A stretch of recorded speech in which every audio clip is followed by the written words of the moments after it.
and welcome to the regular meeting of the Recreation and Parks Commission. Would everyone please stand for the Pledge of Allegiance? I pledge allegiance to the flag of the United States of America and to the republic for which it stands, one nation, under God, indivisible, with liberty and justice for all.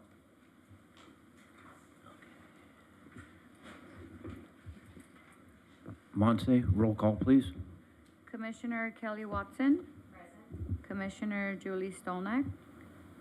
For the record, Commissioner Stolnak is absent. Commissioner Dave Lubes. Present. Vice Chairperson Lee Davis. Present.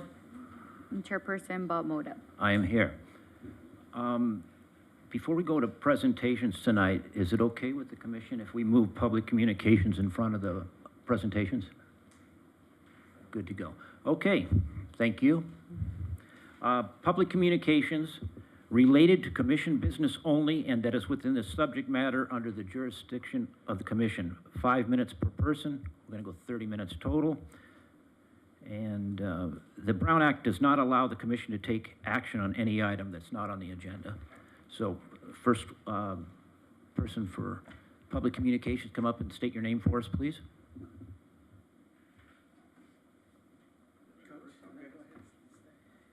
Good evening. My name is Gary Cody. Good evening, Recs and Parks Commission, City Council, City Staff, excuse me. I'm here speaking on behalf of the El Segundo Co-op Nursery School, located here in the heart of town at Rec Park in the Gordon Clubhouse. It's a shared space between the preschool and various groups and dance groups and stuff like that, and it's in need of a little TLC. I brought some photos, and after I picked up my son today, I took some photos, and I have some printouts here to share with you guys. And yeah, just some basic touch-ups, some paint, a few ceiling tiles, excuse me, and it'd really go a long way. In the absence of any budget or resources, I know that the parents, being that it's a co-op, we've got a lively group of folks that are very willing to roll up our sleeves, have a pizza party, and make some of those little minor modifications, minor upkeeps ourselves, if that's deemed necessary. But we'd appreciate just a little extra attention and help there. I know that there was a lot of talk. I was at the assessment meeting recently, and there's a lot of talk about fields and pickleball and tennis and all that stuff. And I'm just here to also speak about our little preschool over there at Gordon Clubhouse. So thank you in advance. Thank you, Mr. Henson, for you and your team. They're going around there. We see you all day, all the time. Sprinklers, swing sets, you name it. So thank you for your help to date on that as well. I've got some packets of photos to leave with you guys. You direct me on who I should hand that off to. Yep. There you go. Thank you very much. Thank you.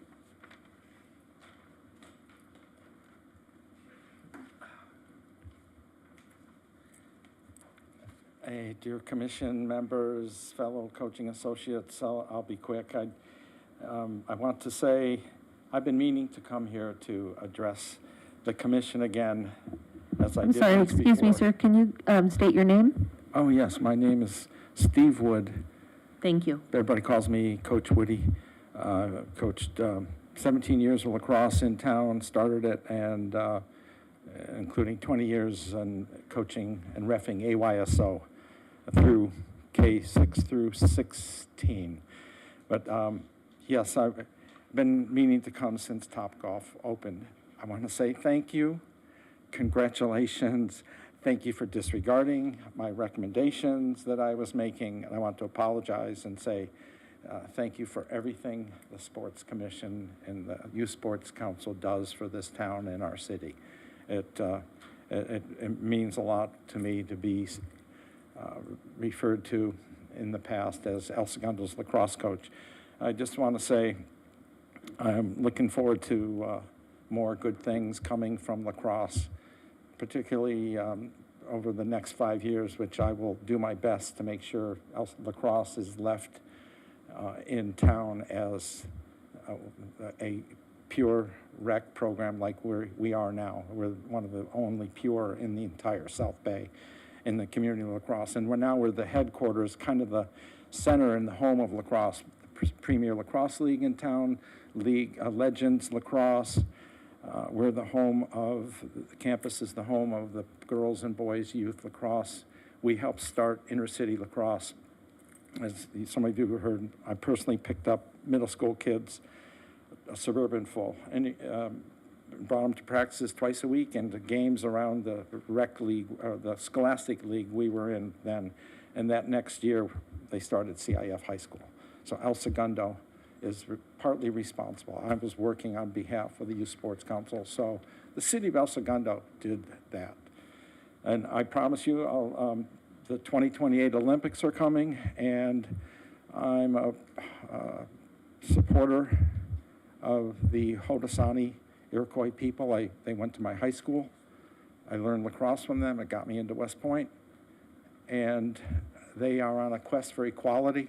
They're the third-ranked team in the world right now, and they want to be allowed to play in the LA Olympics. So I promise you all the good things that will come out of this quest, that I will be coordinating with you.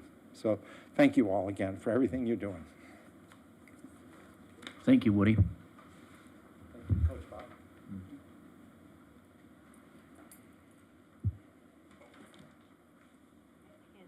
Okay.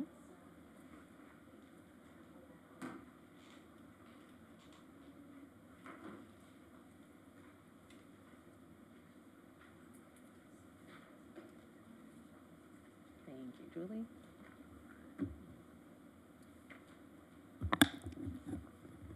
Hello, my name is Julie Hollop. I am a writer, artist, and a mom to 2 elementary-aged children. I'm here today speaking on behalf of the El Segundo Teen Space. We're a group in El Segundo focused on creating some new teen park space designed specifically with our preteen and teen girls in mind, but open to all kids 12 and up. So in the spring of last year, of 2021, someone posted an article on the Parents Network called "We Need More Public Space for Teen Girls." A lot of people spoke out, tons of likes, tons of hearts, a lot of people saying, yes, my preteen and teen girls feel like they have no place to go after school. However, no one was really taking the lead, so I kind of stepped up and said I would. I've spoken with Ms. Mancini, I've spoken with Melissa McCollum before her, and Rachel Cummings, and I have presented before the City Council. However, I've not gotten very far.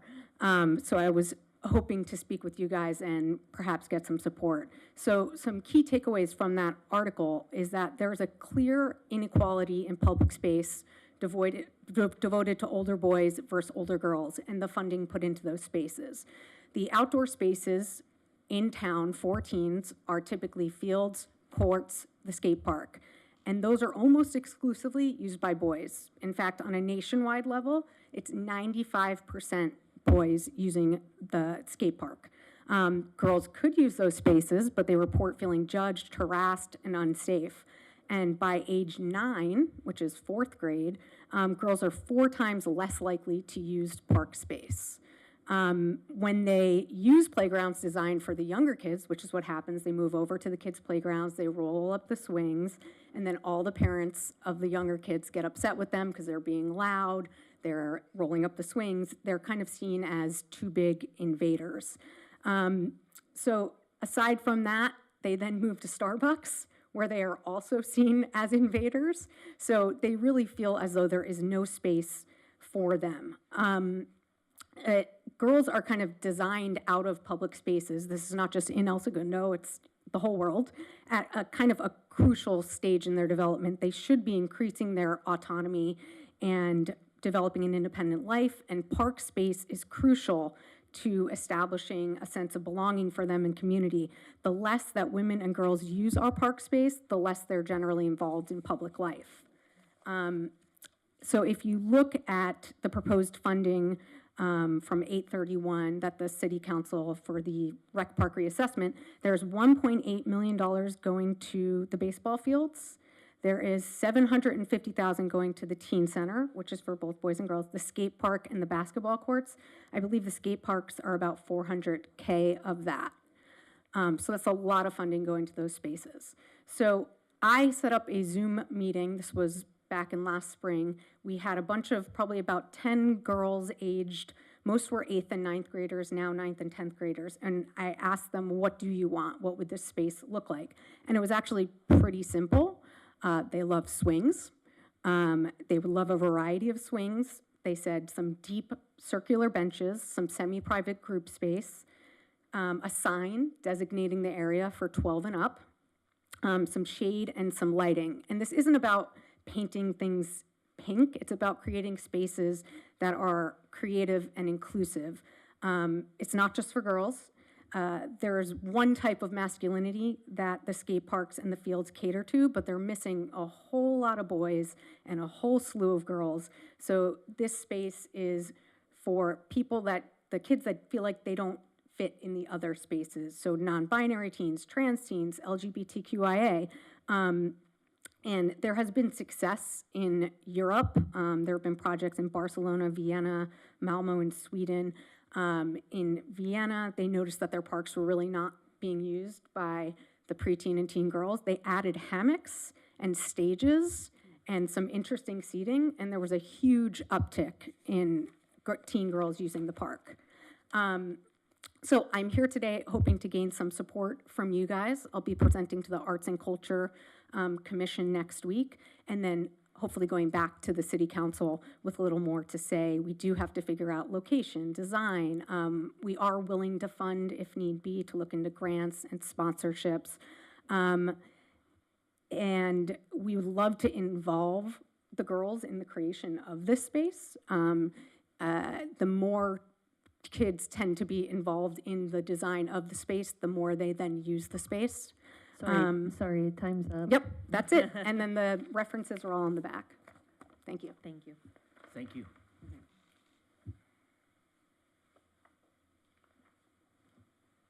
Anyone else? Okay, with that, we'll close public communications. And we'll move to presentations. Yes, good evening, Honorable Chair and members of the Commission. We do have some new staff that have joined the team recently, so I'm going to turn it over to Ryan Delgado to introduce one of his staff, and then I'll introduce one of our staff, our new staff as well. Sorry, this is usually Aricia seat. Yes, I'd like to introduce Keith House. He's going to be our new farmers market specialist. Is he here? He's sick? Okay, so Keith was unable to make it. He was supposed to be here to do, and Sean will touch on some farmers market presentation information a bit later. And then sitting across from me is Brandy Thornton. Brandy joined us about 3 weeks ago and has been doing quite a bit of work and figuring out the city and drinking from a fire hose. So Yes. We're very happy to have her. Welcome, Brandy. Yes. Thank you. Okay. Presentation number 2. Yes, so the next presentation, I'm going to ask our Recreation Supervisor, Sean Green, to come and present on that, the El Segundo Little League live stream. Good evening, Commissioners. I'm actually, we're going to have our Little League President, Jamin Griffin, do the presentation for the live stream this evening.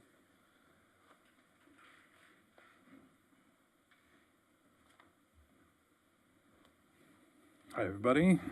Name is Jamie Griffiths, the new Little League president for this year. We'll see how it goes, right?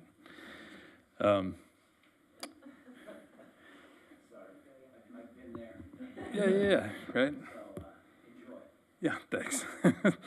Okay, so if you guys have the stuff, great. So what we were looking at doing is trying to get some live streaming over there at Brett Field. We reached out to a company that specializes in putting up cameras and doing live streams for sports facilities, primarily youth sports. That would be Sports Channel Media. They run the yourgamecam.com website, which is where people would be directed towards going for a live stream. What we're looking to do is give like any of the parents and family and that kind of stuff, friends who can't make it to a game, or grandma and grandpa across the country, you know, that if they want to check in and see how kids are doing with the game, that they would have that opportunity.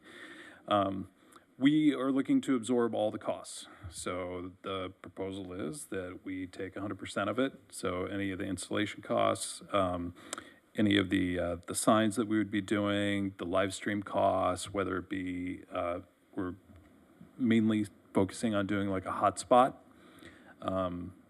So any of that, we will absorb that.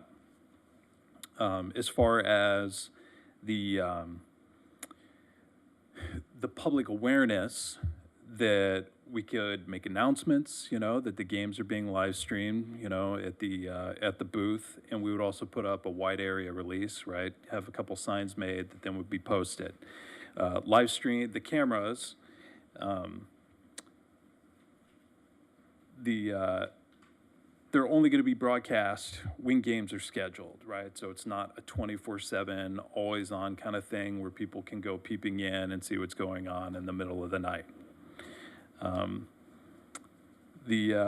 Yeah, we're totally cooperating with the city. If they need access to go in and see how things are going or something like that, yeah, we would like them to, so they can check on, we have no problem them checking on us to see how we are using it, and if there was some kind of misuse whatsoever. I don't think it would be possible, but in a spirit of partnership, we want to be able to go ahead and let them have access as well. So the whole, on page 4, you know, the game cam, very simple installation. They go up 12 feet. It's basically right in the middle of the backstop. It's only one camera on a wide angle, right? So we're not talking about blanketing the entirety of Rec Park with cameras, nothing shooting back at the spectators or anything like that. So the only thing is that you will see the players. So you'll see across the field, but, you know, further you are away, you're not gonna be able to make out people's faces, that kind of stuff. Any of the cabling or anything like that will just go right across the backstop, down over across the side. There's power that's already right there, so then we can run everything. Then we have the hotspot, so we were able to control that.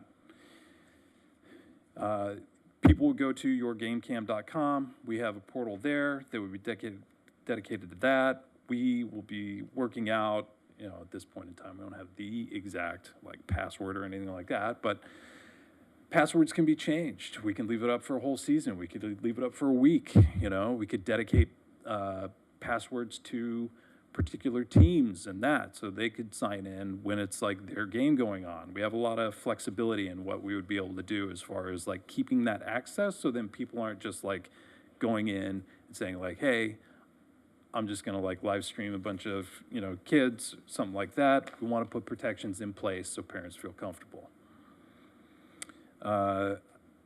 Beyond that, I mean, it's a fairly simple thing in that I know there's questions possibly.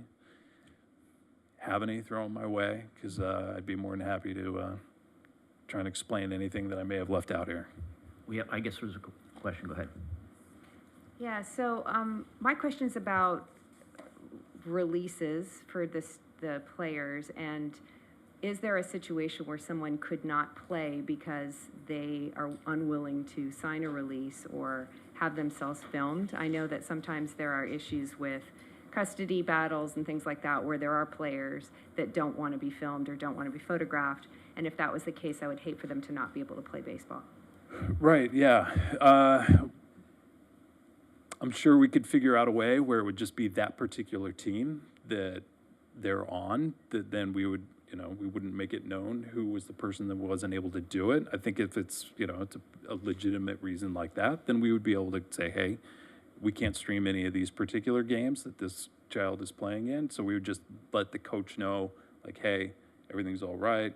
And then, of course, like when we're running it, you know, we can turn it on and off like remotely by logging in. So we can make sure as a board, even if we're not there, that it's not running at these particular times.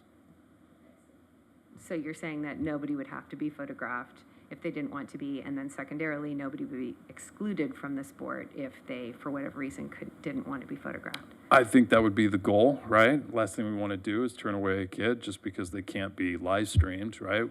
I think the, you know, what we're trying to do with the sport is the definition of, you know, not excluding. So, yeah, we want to include everybody. It's a community thing, so. Hallie, I'm gonna I have to assume, I guess, you know what, I'm not gonna assume, that you've run this by, city attorney? So Or this, going to? this evening, he's just doing an initial presentation. The goal is just to kind of hear your feedback, and then we're gonna walk this, if it's something the commission is interested in us, learning a little bit more about, then we would come back to you. We would have to run it through the city attorney's office. So tonight is just a very, initial presentation, just to get your feedback and ideas, and then we'll determine whether or not we're gonna be able to move forward. That was a good question. Thank you, Chair. I can't say that the idea was kind of tossed out to the city attorney and I think even the police chief through the old city manager. When Mitnick was here, it was something that we had just generally started talking about or whatever. They said, here's a few hoops. It wasn't everything. It's just like they've tried this before. They wanted it to be like a 24/7 kind of thing and touting like security, and they were like, no. But I think we came back with a plan that then kind of like met some of the general requirements. They were saying like, hey, if you can get past this, you'd have a good shot at it. So I think we've addressed that. As far as the other release stuff, we'll build it into our registration process of like letting the kids know. Same thing, like, when you're doing any other sport of like you may be photographed to be for like whatever kind of like flyers or whatever and that kind of thing. So we'll have that in our registration. We also have no problem because everybody has to end up signing like a waiver for, for Parks and Rec, that if it's included as that, like, then that goes out with our stuff as well. What other action, you just want some comments from commission, is that what Yeah, you're so I looking for? think this No evening, problem. staff are just looking for some comments and some initial feedback, and then, like I said, if it's something we're interested, the commission is potentially interested in, we'll vet it a little bit more and bring back a final report that you'd actually have to approve. Okay. And it may need to go to the city council. I'm sure it does. Right. Dave, go ahead.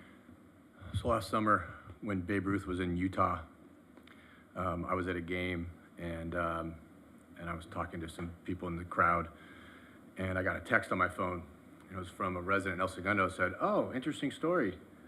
That's really curious." And it turns out that the live cam had volume on it, and she was watching, and she could hear my conversation in the stands in El Segundo. So it worried me a little bit. I don't remember everything I said during that conversation, but that leads me to my question. I didn't see anything in here about sound.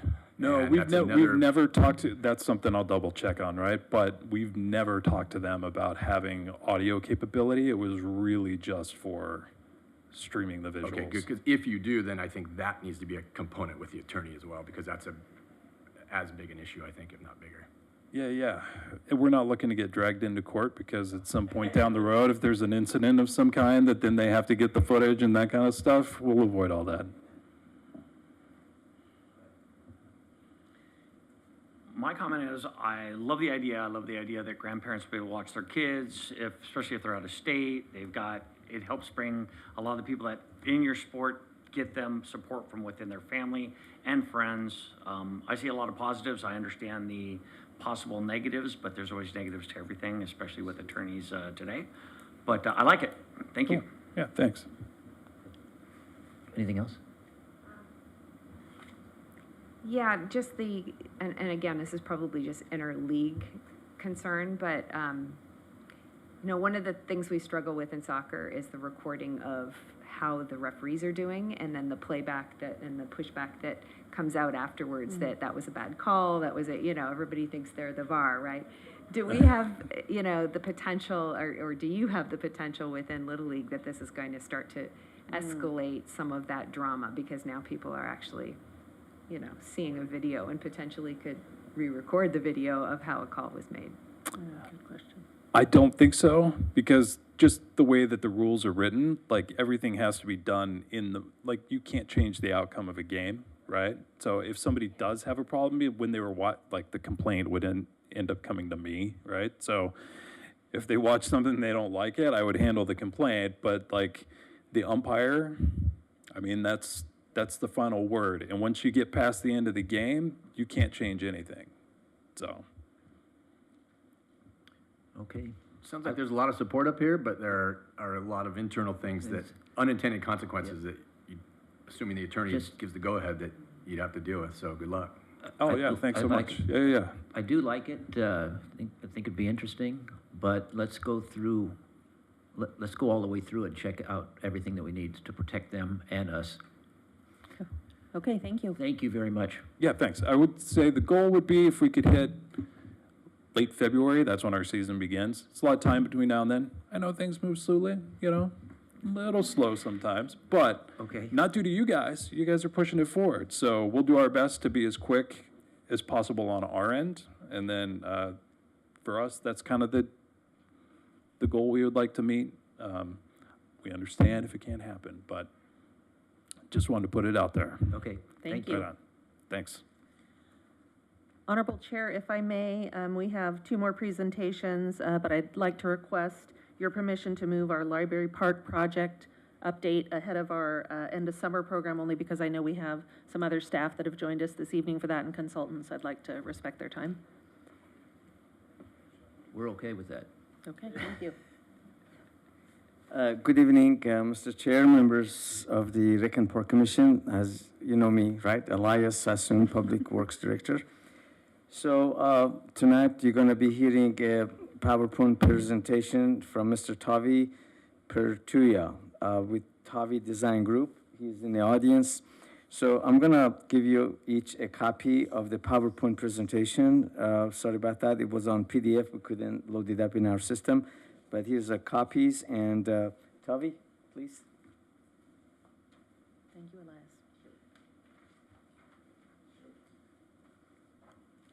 Good evening. Thank you for your time.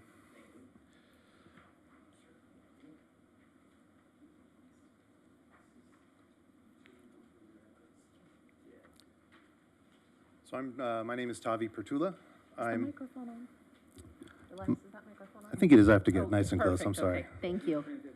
Thank you. They are recorded, so if Okay. you could speak in. Good evening. My name is Tavi Pertula of Tavi Design Group.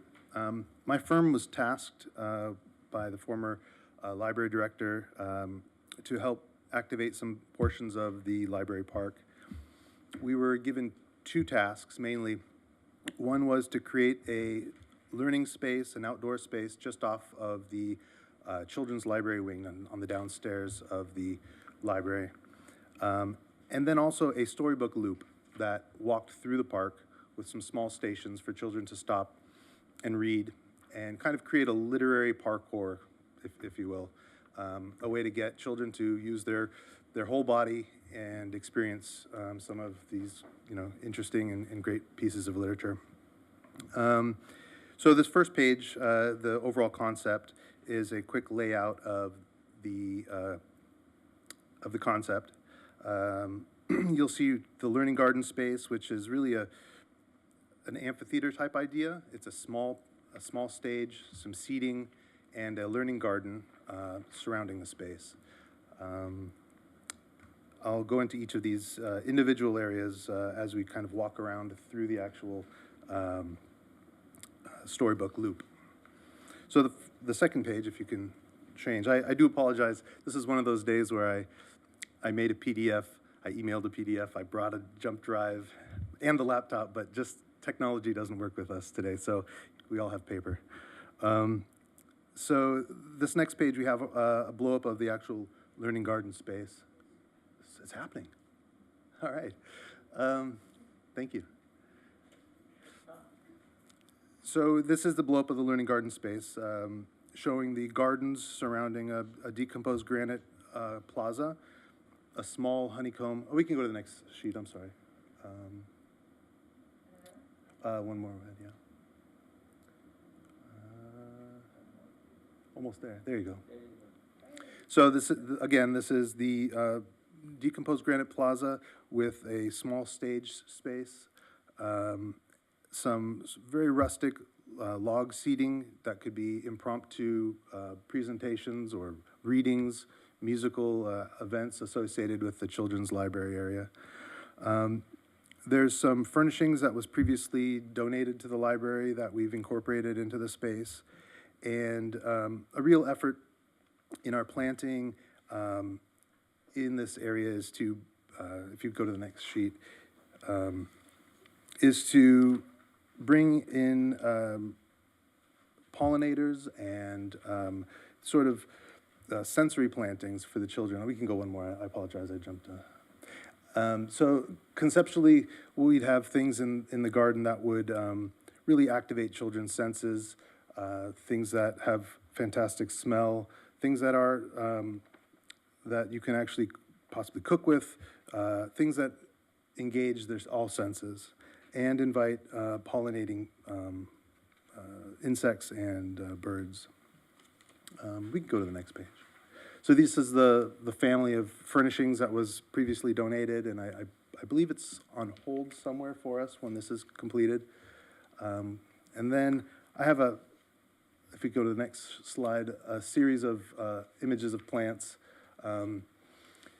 various designations on how we want to use these plants and how they'll be enjoyed by children.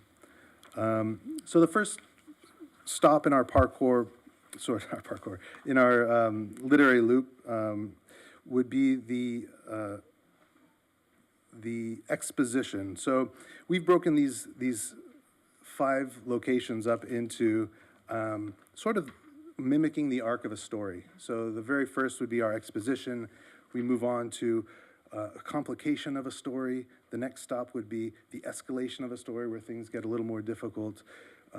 The climax of the story, where things are at the highest drama, and then a resolution. So this is our first stop in the Storybook Loop, and the exposition. And we're proposing to install a small area of log seats for seating, group reading, and maybe even to climb on and off of. Each of these Storybook Loops will have a podium, seen there in the child with the red podium there, and that'll have a portion of this book that will guide you through the park. We can go to the next page. The idea of a complication, again, this is just a portion of the story, another place for children to read and then move their body and get ready for the next portion of the story. We can go to the next. Again, the combination of story and large body movement. We have a series of rocks and logs for climbing. These are all elements that we've selected from playground equipment manufacturers, so they are ASTM certified products, not just logs and rocks in the environment. This portion of the walk is the climax. We are proposing some mounded turf. These kind of look like a sea serpent through the environment. And if you'll notice, each one of these interventions, we try to be as clear but light-handed as possible. This is an existing beautiful park that people really enjoy. So we try to keep our color combinations simple and harmonious with the environment. The height of the things we've selected are sort of head height or lower, so it isn't something that's going to be standing out from Main Street. So it's really something you'd have to stroll through, experience, and discover as you go.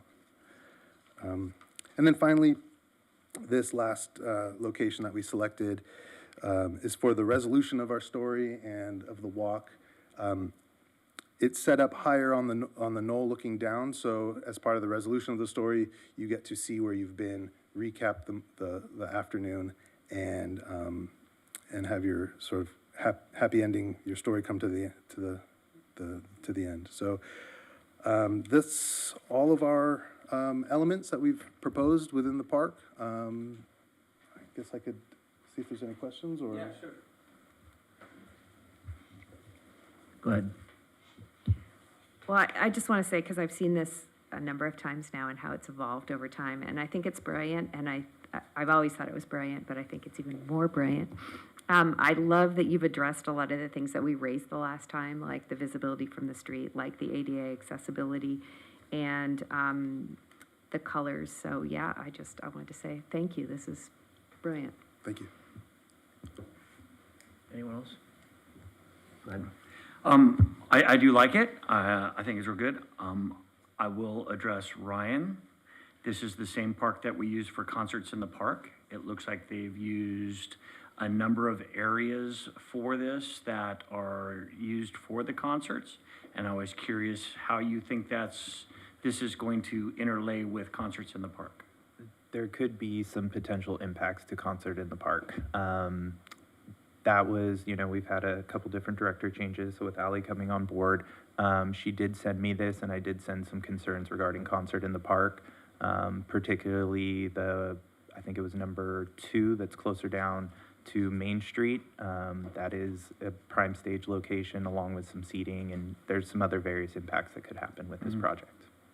The one thing I didn't see in it, as I saw each one of your, I believe, 5 locations, you did them individually, but you didn't show all 5 of them in the park at the same time, unless I'm mistaken. I think it was sort of skipped over in our transition from paper to digital. Right. If we go to, I think, the second slide of the entire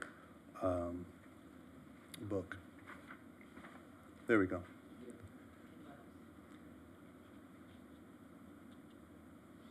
So we're really trying to, the 2 efforts we were trying to make is, one, to keep it somewhat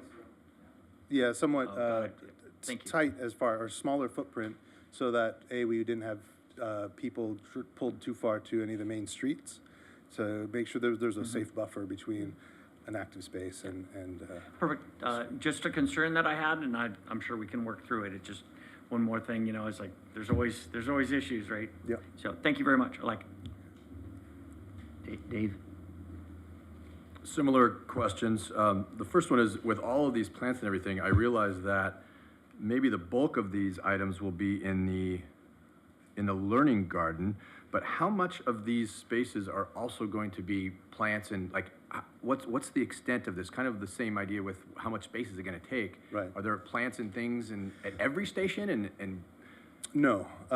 So the only station that actually has some planting currently proposed is the first station.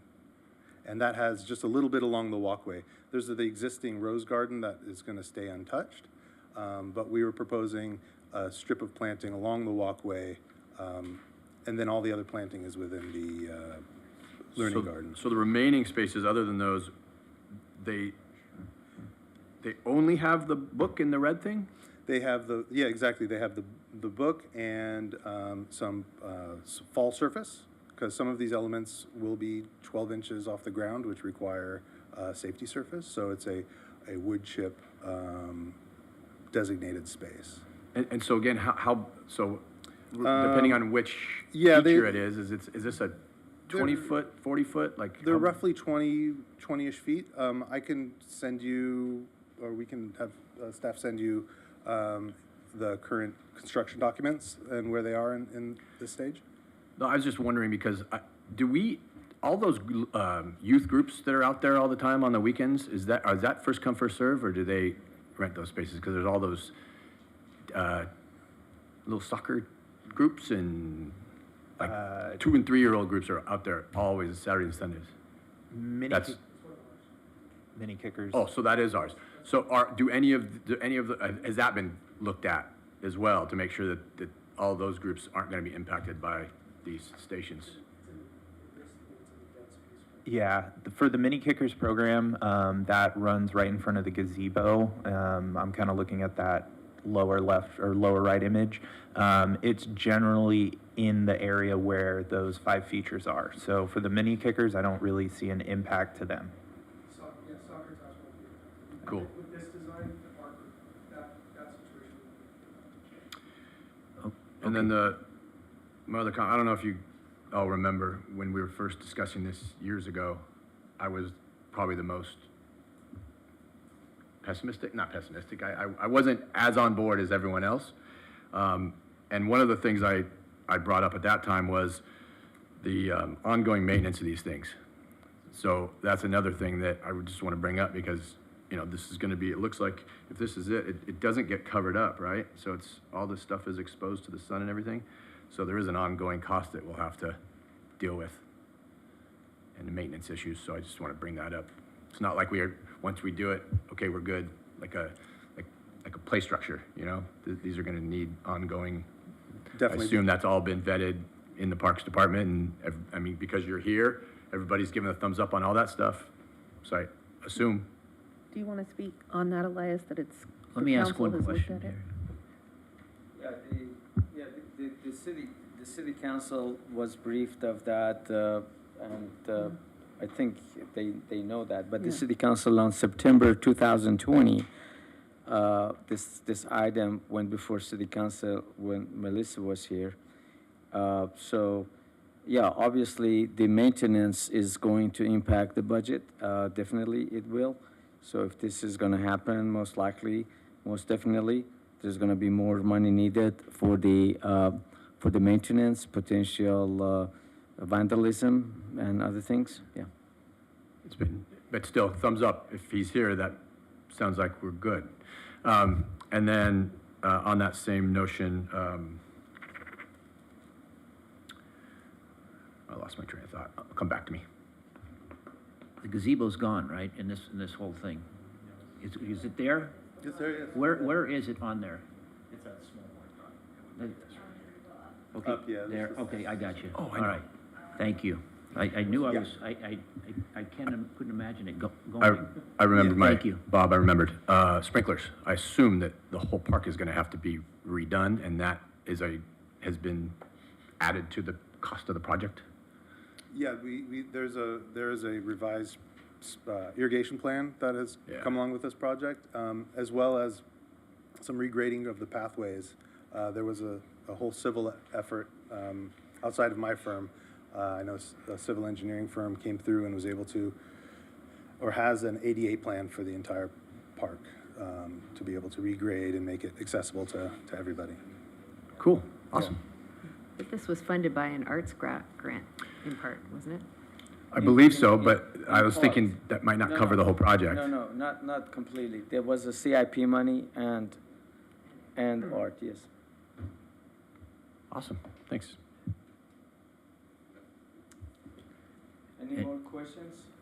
I don't have any, Yeah. I think it's good. So let me talk, if you don't mind, the next step. I just talked to Ryan, so I really was not aware of these conflicts on these three areas.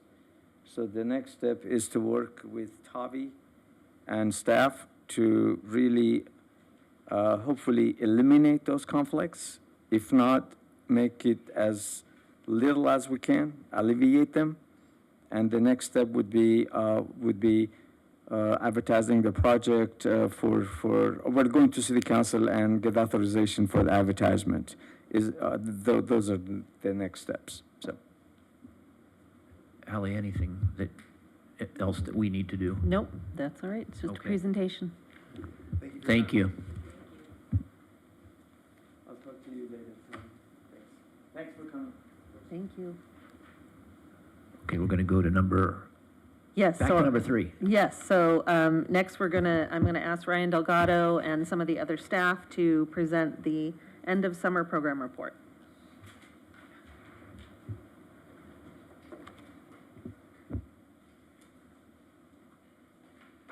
I get to move over here now. Thank you for having us tonight. I don't think we've been able to do this report in a couple years due to some pandemic and lack thereof, something called COVID. But I'd like to bring up Rachel Cummings. Rachel is our clubhouse supervisor. She's over camps, youth programs, teen center, all the crazy wildness in the park, as well as Linnea Palmer. Linnea and Joe Lormans is here. Those are our two aquatic supervisor and our aquatic coordinator. They were definitely running around, getting some nice tans with Hilltop being open and then also working through the heater issue this summer. So, and then Sean Green as well. So would like to bring everyone up and we can click to the next slide. I'm not sure who's first. Linnea. Joe's going first. Hello, everybody. Joe Lormans, Aquatics Coordinator over at the Wiseburn Pool and Hilltop. I'm going to talk a little bit about the classes that we had over at the pool.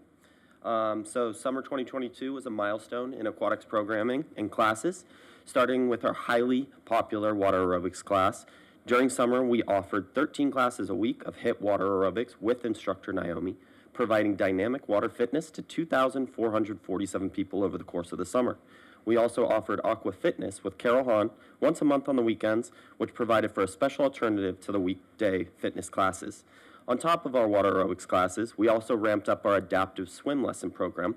For the first time this summer, we had 2 highly qualified instructors teaching one-on-one adaptive swim lessons nearly every Saturday. Overall, our contract instructor classes were great hits, and we look forward to developing them further in the future summers. Another focal point of summer 2022 has been our Learn to Swim program. We decided to prioritize group swim lessons to provide water safety classes to the most patrons possible. This resulted in a substantial increase in group swim lesson participants. Aside from our reoccurring programming, we also saw a large success in our specialty classes. Aquatics Camp served over 50 participants and was so well received that we are offering it over Thanksgiving break, and we are also considering adding on a Hilltop Aquatics Camp for next summer. Our garden training program provided unique insight for those who are interested in water safety and the role of a lifeguard. This 2-day course provided 15 participants with insight on first aid, basic water rescuing, and CPR techniques. It could serve for a feeder for potential future lifeguard employees.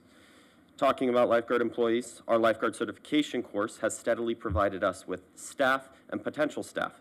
Over the last 2.5 months, we certified 11 people with Lifeguard Certification, 4 of which we have already hired, and several others have either applied or shown interest in working for the department. Thank you.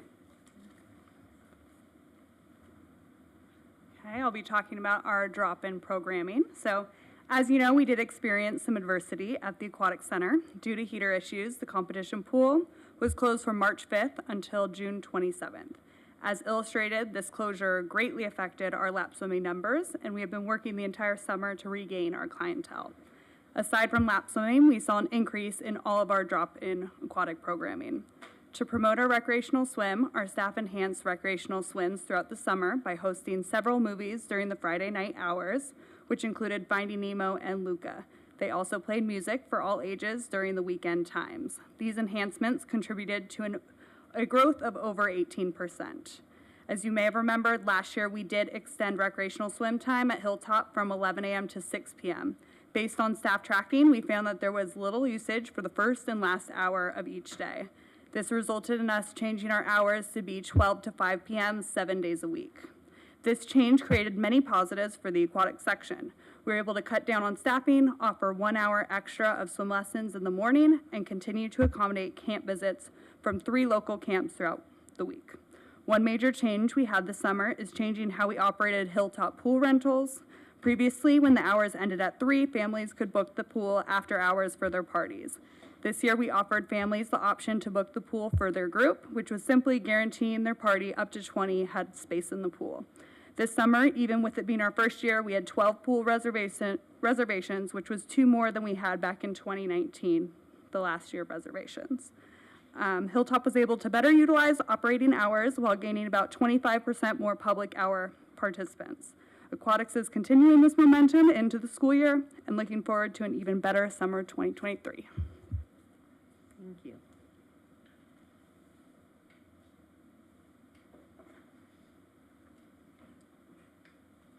Good evening, Commission. This was our first full summer back with adult sports, which was great, and I'd like to give a big shout out to Tyler Fujii, our recreation specialist who handles that. He's done a really, really good job over the years of building this program. This was my first year of working with Tyler in adult sports, and so I was kind of asking him some history on it, and he was able to show some really good growth. And so what I learned while doing it is co-ed softball is one of our longest running offerings. Tyler informed me that some of these teams have been playing on the same night for 20 plus years, and they've actually been passed down from parent to child and so on. And so you're having almost generational softball teams. That was very, very cool to learn. Another piece that Tyler was telling me about that they introduced back in 2017 was divisional format. So that was splitting leagues up into an A and a B format, and it really provided some growth within adult basketball, which the previous summer or the previous season we ran it was 5 teams in one open division. So you might have a company team of beginners playing with collegiate level pieces or people, where this summer Tyler split it into a very beginner and a very advanced. And so we had 12 teams in there, 6 on 6. It was a very, very competitive season, very close all around. And that started with soccer, which has been now running that since 2017. So it's been really cool, and it's really helped our growth, which is the next slide. We had 12 teams out in basketball, which is pretty much a full house. 29 teams out in softball. We are out there 5 nights a week. So that is 6 teams on each night except for 1, which gives us 29. Soccer, we had 13. We did have 14, but some injuries ended up pulling that last team out. Another piece that we hadn't really done was tracking by individuals and companies. Tyler had 34 teams that were El Segundo residents and participants, and 20 that were company teams that have all joined over from PCH. So it's really cool, and it's kind of led us to some of our goals for next year or in the future. We do know that sports and field time is, we have to battle for it, but some things we're looking for is incorporating more local companies within the realm of adult softball and sports and pieces like that. Tyler would really like to introduce a adult basketball league that is strictly for companies, to really bring them in and invite them. And finding some times and offerings, because we know we are a very business-friendly city, and if we can get those companies to come in, it makes them feel welcome, and it's been really, really good for relationships within town and different pieces like that. Is that a duplicate side? Oh, no, I printed the same piece of paper. Sorry. And then, another summer goal within softball is to really get 2 nights of beginner and have Monday and Tuesday night both be as the beginner. We're trying to bring as many of these teams in, with El Segundo being a very rich baseball town. There are some very, very good softball teams in town, and so that is one of our goals, is to find some beginner nights and get some more fresh blood in there. Thank you.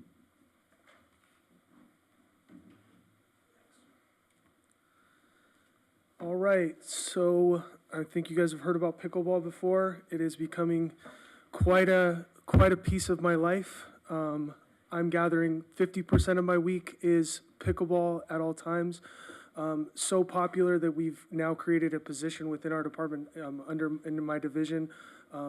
Just like Tyler Fuji, rec specialist Jordan Yee has taken the position, so he's working on it about 20 hours a week for me. It's so interesting to come up here and talk about it from 5 years ago. I've told this story, and I think it's important to talk about. Meredith walking down the hallway and saying, "You're going to put pickleball courts," and I said, "What is pickleball?" Let's start there. I'm a sports guy, obviously, and I was like, I don't even know what that is.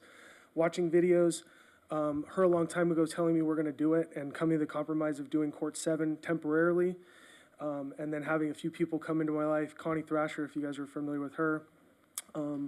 And growing from the numbers, it's pretty incredible. I'm so happy for us because of where we started and where we are 5 years ago or so. Kind of have to watch a YouTube video to where we are today.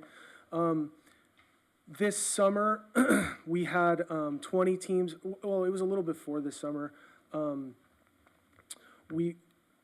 I think maybe we have a different slide, so I'll have to kind of go off of something else. This was last summer's number. So last summer, you can see we had 20 teams, 140 participants.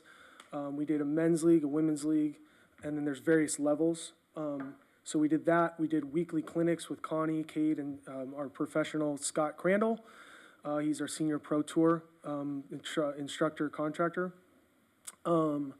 We've had company round robins. We've had private pickleball events. Contract classes obviously are going the whole time. So this summer we had probably, I had the slide up, we had about 45 teams this summer. We had probably about 400 plus participants. And now with the slide that's not up there, we now have 55 teams in our fall league, and we have over 500 participants. So our pickleball league every 8 weeks has more than all of our other adult sports combined now. That's where we're at. if you could build me 7 more courts, I could fill it, just like we've talked to Dave about, you could build me 10 more soccer fields, I could fill them for you. I mean, it is wild. I mean, it is young people, old people, everybody in between, men, women. It's pretty incredible, you know, and I think the other thing for us that we should be really proud of for the city of El Segundo is we're the only South Bay city doing this stuff. You know, I go to meetings and guys walk up to me and go, hey, thanks. And I was like, what's going on? They're like, your name keeps getting brought up because you keep bringing all these leagues. So everybody in Manhattan Beach and Redondo Beach and everybody wants the leagues to start. So pretty cool to kind of have that exposure. I'm really happy with Jordan, and it's been an incredible ride. And I think the last thing I'd want to talk about with the pickleball thing is this summer we had our APP tour. Pretty wild to go from 5 years ago to having a pro tour at the Little El Segundo on 7 courts for 5 days. Quite an undertaking. John Jones was really big in it. Allie kind of came in, that was when she kind of transitioned in. Aricia was obviously great, and making it work with Connie and Ken Herman. So really excited that we did that this last year. Painting courts, unpainting courts, doing that for 5 days this summer was pretty incredible to be a part of. So lots of fun stuff with pickleball. So that's our presentation about the pickleball. And then, Sean, real fast? yes. Didn't that pro tour permanently resurface a couple of the courts, the basketball court and at least court 3, was it? They changed it. So they did court 2 and court 3. So tennis court number 2 and tennis court number 3, they became courts for their tournament. They painted them temporary court with the paint of the pickleball courts, and then they repainted back court 2 and court 3 to a tennis court. So we have 2 new surface courts because of the tour. So yeah, good point. Awesome. Yeah. And then my other related question was when, for the reservation reports, Allie, I think this is your report, right? I'm not sure. When it has, you talk about all these leagues and the participants, and then it has reservations. I'm assuming that the reservations, the 2,143 reservations, is on top of all the leagues. That has nothing, so that's separate from all the leagues and all the open things. It's also 2,143. Okay, wow. Okay, because I was thinking that 2143 was counted the league times and everything, but it's on top of it. Wow. Okay. Yeah, so that's on top. That's on top. I mean, like I said, it's not just like the field thing that I'm involved in. If you could build us more pools, you can put more fields out there. You can put more pickleball courts. Yeah. It's pretty cool. So that's our report about pickleball tonight. Thanks. Thanks, Sean. So one more question. Do we have a sense of how many of those folks are El Segundo residents versus people from out of town? I could get those numbers for you. It's definitely changing. We started with a really heavy non-resident group, I'll be honest. It kind of was the only way I could run the leagues is do it that way because it wasn't so popular in El Segundo quite yet. A lot of Manhattan Beach, everybody. But we've spent a lot of energy trying to get that to be our focus, get our classes, get the participation up. But yeah, I can run those numbers for you, for sure. Yep. Thanks, Sean. All right, good evening, Commissioners. My name's Rachel Cummings. I'm going to be talking to you tonight about a variety of things. First, I'm going to start off with our Teen Advisory Committee. This is a group of teens that was formed during the pandemic when we were pretty much completely shut down in an attempt to form a group of teens to have a voice and help us create programming on behalf of what teens would like to see in El Segundo. So this year, TAC for short, just to clarify, they had their second annual bonfire, back-to-school bonfire on August 27th. So they're already creating legacy programs. Hopefully we'll continue doing this for years to come. The bonfire featured s'mores. It was held at our very own Fire Circle and Recreation Park, lawn games, bago, spike ball, and about 50 teens attended with teens coming and going throughout the evenings, and so you can see some photos there. In our Teen Center summer highlights, we had our Gabbett basketball tournament. That is an abbreviation for Grand Arena Basketball Invitational Tournament. This is held twice a year. So this was our summer tournament. This is a 4-on-4 basketball team. And we had 10 teams this year. Our secondary Teen Center highlight this summer is we held 3 weeks of Teen Center camp, each week having about an average of 20 kids participating for a total of 49 for the entire week. Sorry, a little less than 20, but and we also, those included leadership activities, sports activities, weekly field trips, go-kart, golf and stuff, and Gable House, which I actually just heard Gable House is closing down now. So they got to experience bowling for one last time while it's still alive. The next section I'm going to be covering is our camps. This first slide here highlights our staff-led camps. So these are led by our very own recreation leaders, senior recreation leaders, and recreation specialists, which are all City of El Segundo employees. I'd like to give a shout out to Ryan Booker and Melissa Ioki and Devin Zamora for their help with camps this year. So our 3 staff-led camps include Camp Cowabunga, Tiny Tot Camp, and Teen Camp, which I briefly talked about. Camp Cowabunga and Tiny Tot Camp run for 9 weeks in the summer. Camp Cowabunga has an average of 60 participants a week, and Tiny Tot Camp has an average of 15. So we had a total of 500 participants over 9 weeks for Camp Cowabunga and 131 for Tiny Tot Camp. So this following slide here goes into some depth about our program participation and revenue. The highlights I would like to show here are that we worked with 9 different contract vendors to offer summer camps this year, which is the most contract camps we've ever worked with. And mainly this was due to, with COVID shortening our staff supply quite a bit, we had to lean very heavily on our contract instructors to make sure we were offering programs to the community. So those relationships really helped us to bring back robust programming for camps this year. And as you can see, our grand total for revenue for camps this year broke $300,000, which is the highest revenue for camps so far. Okay, so this is just another illustration. This one here demonstrates what I just described, showing our revenue for 2022 being the highest for the past 3 years, but this is also from my records highest thus far, 2022 being blank because we did not offer camps in 2020 being blank because we did not offer camps then, 2021 being our return after COVID, and here we are now. And then this following slide demonstrates our participation. We did have a little bit of a lower participation despite our higher revenues. This is attributed mostly due to less staff-led camps. We typically have a couple of more, which are heavily subsidized by the cities, thus replaced by contract camps. People are still a little bit wary of bringing their children back as well. So moving into next summer, our staff's goal is going to be to continue our recruitment progress. We're making very good leeway in our hiring and such now that we've kind of made a way out of the pandemic. But with continuing our hiring, we would want to bring back more of our staff-led programs to kind of diversify our offerings and get these participation numbers back up. The next topic I will be talking about is our El Segundo Youth Drama Program. So additionally, this summer, we had our first production back since COVID-19 for El Segundo Youth Drama. So this is one of our biggest programs for cultural arts at the clubhouse. The production was SpongeBob the Musical, and there was about 18 kids who participated in the production, and 290 audience members who attended these shows at the clubhouse this summer. And just a quick preview of what's to come for the El Segundo Youth Drama Program once they're back. They are back and rolling, strong as ever. Their next production will be High School Musical this fall, and then they'll have their variety shows in the spring, and then coming in to the summer, or leading into the summer, they'll have their junior musical of Frozen Junior. And that's it. Thank you. Rachel, can I ask a question? Absolutely, yeah. The teen camps, do you Yes. have an approximate breakdown of how many teens identify as female versus male? I don't have the exact numbers, but I have an idea, and it is a heavily male-based camp, majority male. And that's okay, because Yeah, we no, need but that's spaces for boys, It's too. the truth. Yeah, that's the But truth of I'm the just- numbers, but yeah. We've talked about this, but Yeah. great, thank you. Mm-hmm.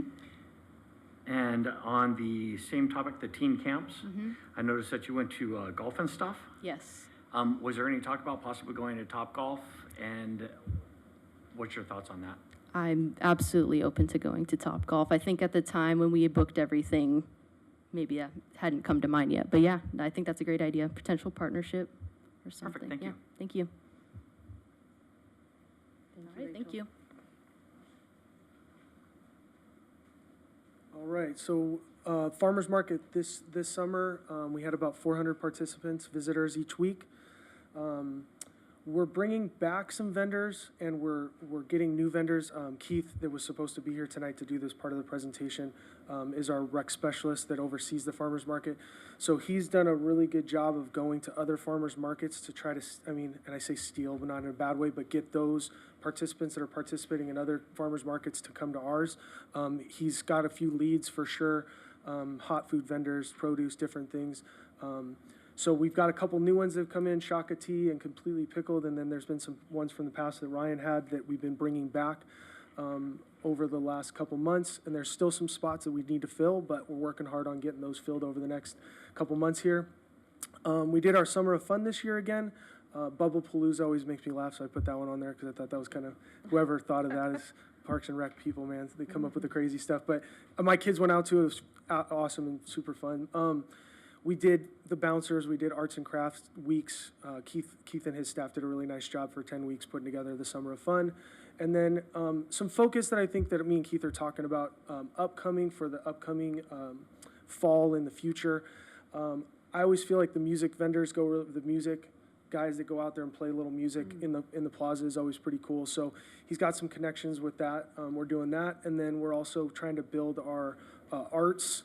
We're working with Sam Lee and Julie Todd over at the library to see if they can kind of get us connected to, they've got all the connections with that world, so I'm trying to work with them to kind of have them give us some opportunities and some names of people that we think, that we could bring out over the next couple of months. And then our, and it's eluding me right now, the other stuff that we put out in the plaza, the clothes vendors, that's not the right word for it, but craft vendors and the clothes, having them come out in the plaza here. So, I think we're getting there. I don't think it's fully there yet. I think there's some things that I can still improve on and make it a little better. I will tell you that we met with the fire marshal last week, the new fire marshal, and we now have the exact measurements of how many we can actually fit on the street. So now we have a number and a goal. It's not this elusive, I think we could fit more. I think we have a number with a map now with Keith. So that's his goal and my goal for the rest of this upcoming year, to get it to be completely booked on Main Street. Obviously, we have a finite amount of people we can fit in there, but that's our goal coming forward. So that is our farmers market. Excited for some new things to come. I know there's some ideas that we can still improve and get better, but Keith's working really hard with his team to get it going every week. So that's our farmers market. Thank you, Sean. Yeah, it is me. All right, so Joslin Center. Our big piece that we were able to bring back this summer was we partnered with Swoop in the beach shuttle. That went really, really well, and I'll address that on the next couple slides. I keep saying this out there, Dial-A-Ride with Lyft and Dr. Dial-A-Ride. I know we've been running it through since November, so it's coming on its first full year, but we've had some really good number increases. I sent those over in the stats to commission, and we're starting to get a lot more seniors be independent and booking their own rides, which has been really, really good. Senior Club Potlucks returned. It took Senior Club a little bit back to get up and running, but they just hosted their second one this past Tuesday. They had about 40 people in there, and they've moved them from the evenings to the daytime.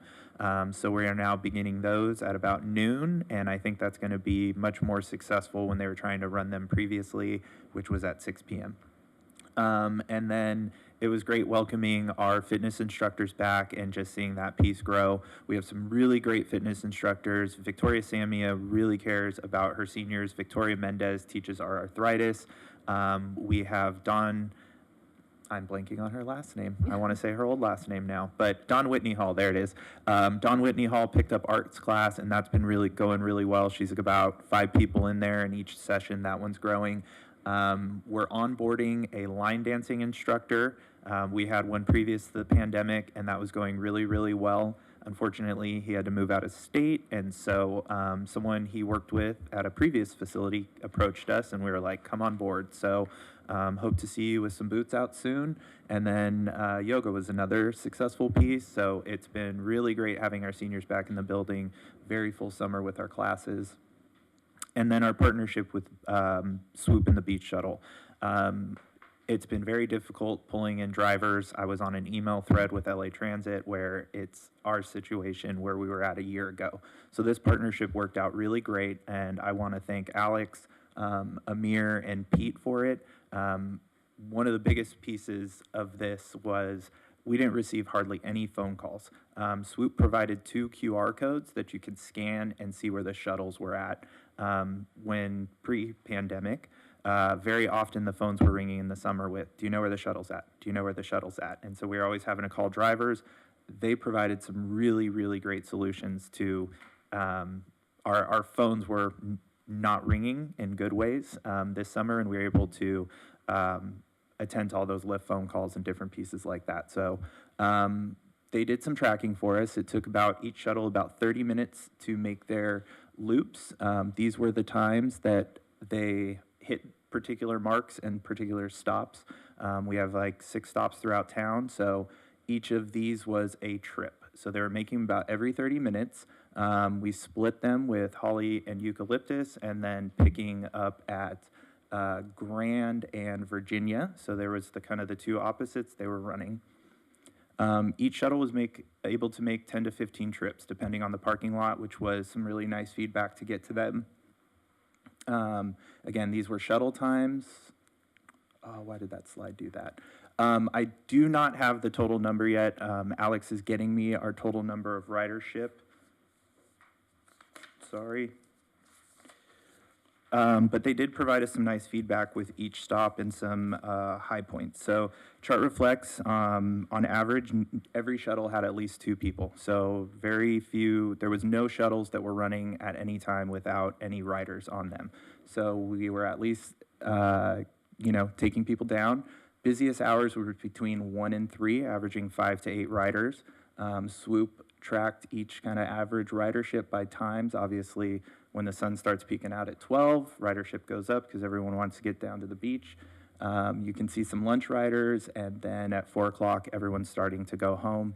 It was really nice. One of the seniors who used to participate in the Striders program popped into Joslyn the other day and said he took it down there every single day, did his walk, jumped back. He knew the drivers by name and was thanking Alex and the crew. And then this was average amount of riders per pickup and stop. Sheldon and Imperial being the least, Holly, Eucalyptus, Center and Mariposa, which is always busy, and then Richmond and Mariposa. And then social media.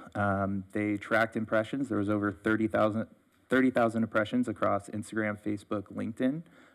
38 comments, 20 reposts, and then they definitely had they captured some screenshots and comments, such as, that's awesome, I remember riding that every day in the summer. Congrats on the partnership. Yes, Rec Park posted. And we had a lot of good feedback from that partnership, and I really look forward to working with them again in the future. For a campus shuttle? We're going to talk soon.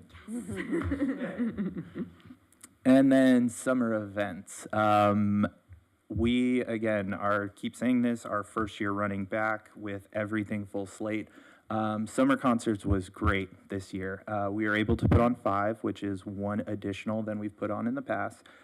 We always kick off on Father's Day, which was June 19th this year, and we combined that with a Juneteenth concert. So we had the Champagne Band out there playing some Motown and soul hits. It was a wonderful first concert. Britain's Finest, the Beatles, again out there. This was a personal favorite for me to see, which was Selena and Dreaming of You. There was an amazing crowd out there, and I saw a lot of Selena shirts, a lot of people dancing.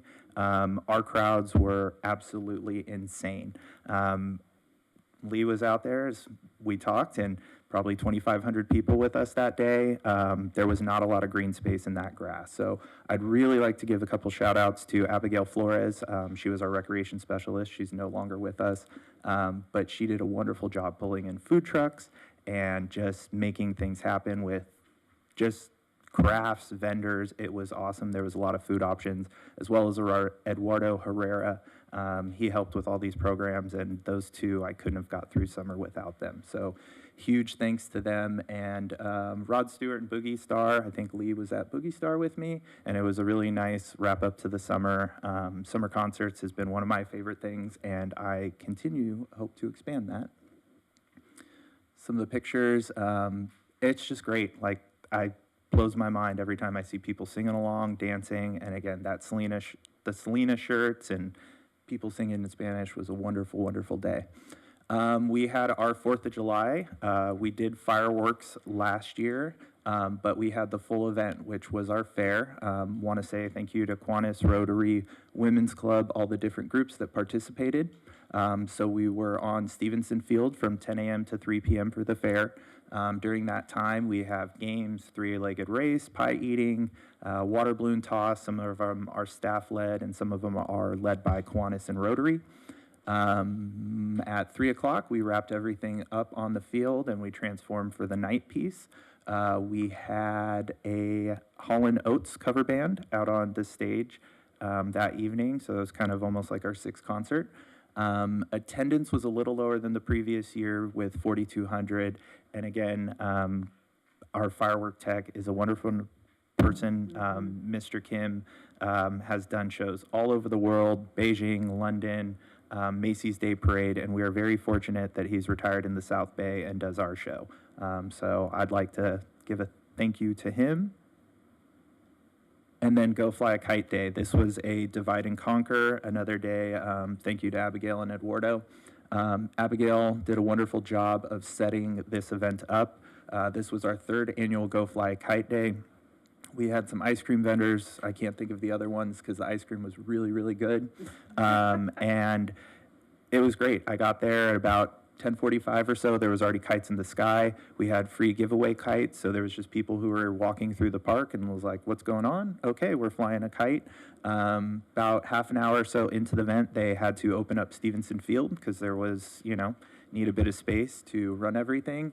And it's just a nice day. I always say so much of things are just driven by, did you register? Did you sign up? Did you do this? But there's so much of what the park is playing catch with friends, going down and flying a kite. There's a lot of really simple things, and that's what I hope this day is. So big shout out to Abigail for handling that. And then Eduardo and I ended up going later in the day and doing the final concert of the year. So huge divide and conquer day, but it was great.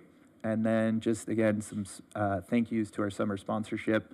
Bill Ruane and Realty Group sponsored various events throughout the year, as well as Chevron, Nickel Real Estate, Gimlin Orthodontics, and then the El Segundo Masonic Lodge. And I think that's the last side, if there's any questions. Thank you. That's quite a report. And, Thank you. And very informative. Thanks to the team behind me. Thank you, everyone. Yes, Commissioners, Honorable Chair and Commissioners, if I could just take a moment to recognize all of the staff. Aracia wasn't able to be here this evening, but under her leadership, I think you can see the staff had an incredibly productive summer. Being new here and coming in, and I was just blown away by how much they took on and conquered. So I'm real proud of them, and so I just wanted to thank all of you, and thank you for being here this evening. Thank you, Chair. Thank you. Do you have something to say? Is now the appropriate time to thank them for their amazingness, or wait till Yes. reports? Go right ahead. So, all year long, the rec park department provides opportunities for residents, but it's the summer that is, where you get all the college kids coming back and all the programs, and it's like kind of the bread and butter of the year. And it's so, COVID it's so nice to be out of that and be back to like kind of real life again. And it's so comforting to know that there's a combination of the traditional events that everyone is used to and loves, combined with a bunch of new events. And it's just such a nice mix, and it's really, this is like the best presentation of the whole year. This is so much fun to see. So thank you all for everything you do. Thank you for that.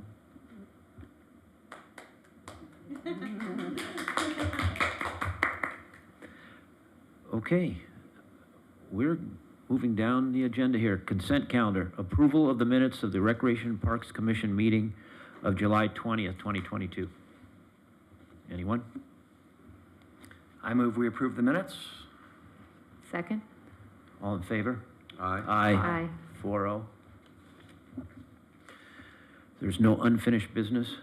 We have new business, and one question before we start with the new business. Yes. These are receive and files, That is correct. so there's no action for us. That is correct. Our Public Works Director, Elias Sassoon, will just be providing some updates on some capital improvement projects.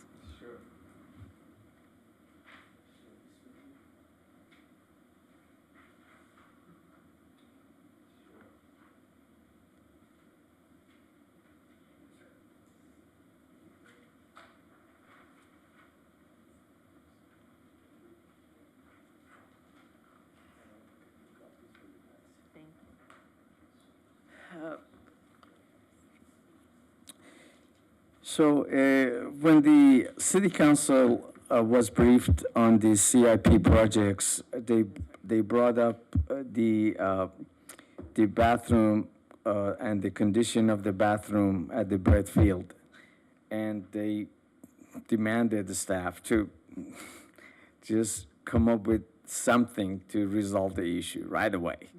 And they appropriated a lot of money at that city council meeting. So shortly after, we went to work and we looked up the drawings. I met with Rec and Park staff, and thanks for the time you took to visit with me.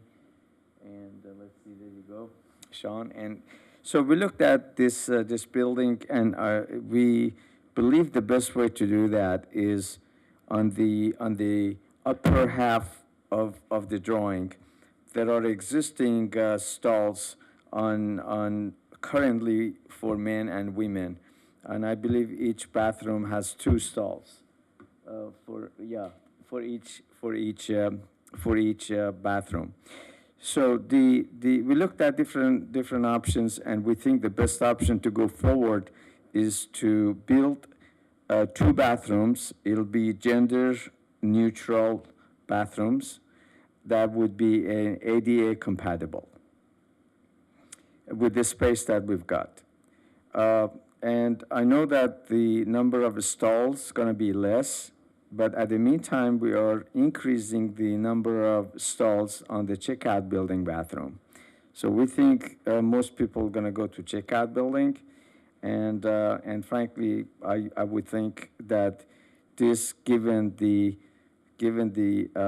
restrictions that we have, which is limited space, is the best alternative, and that's what we would like to go forward to make the improvements.